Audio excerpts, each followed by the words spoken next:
Kaya siya bumangon. Paborito niya naman yun.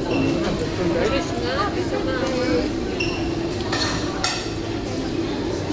Happy birthday, Dada. Happy birthday. Birthday.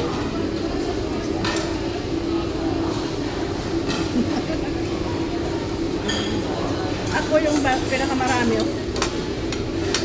Tapos ito yung ano ko na after ngayon. Advance celebration ni Dada. Kaya. Kaya ang distress pala nito. Bukas yung ano. Patron. Yung kaon ano. Muna mula ko sa arthritis. Saan? Arthritis. Ano yun, Da? Mushroom. Nakaka-arthritis yan? Ano sabi? Doktor, wag lang pala. Good? Hindi naman lagi. Si Ate Iya, bawal na siya ngayon ng mga fried kahit. Kasi, ang taas ng ano cholesterol eh.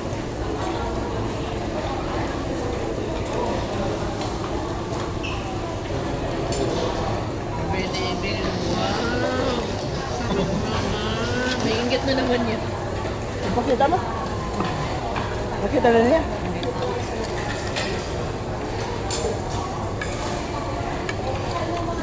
Sunod na lang.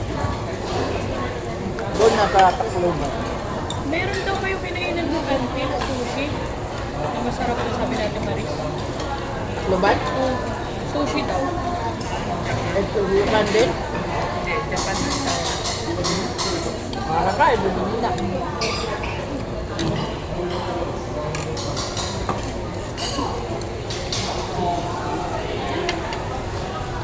Napawet ang taon, bukan na po.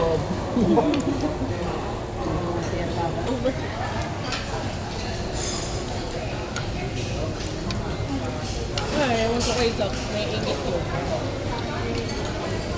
Bilisin mo ayaw. Oo, ilang beses talaga, Da. Ayaw na Naisip talaga? ko. Binuksan ko pa nga yung pinto eh. Di ba nakalak? Binuksan ko. Wala. Tulog kasi. Hindi siya makabangon ba? Anong oras kaya natulog yan? Late na siguro. Pasok na yan? Baka. Lalaro lang yun. Pero, kailangan, ngayon pa lang, ayusin niya na tulog niya. Di mahirapan siya pag may pasok ko siya. Nasabihan ko man yan.